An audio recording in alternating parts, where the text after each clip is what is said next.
অরিন্দম সমস্ত পাজল মিলিয়ে ফেললেন।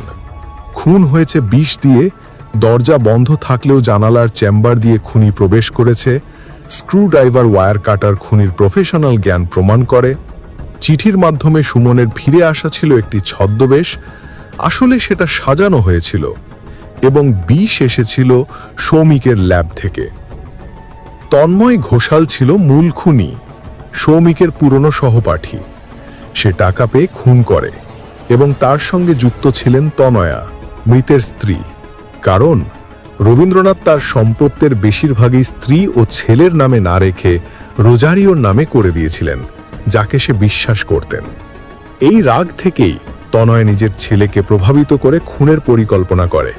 তন্ময় বিষ দেয়, জানালার চেম্বার দিয়ে ঢুকে খুন করে। দরজা ভেতর থেকে লক করা ছিল না, লকটি বাইরের রিমোট দিয়ে নিয়ন্ত্রণ করা হয়েছিল।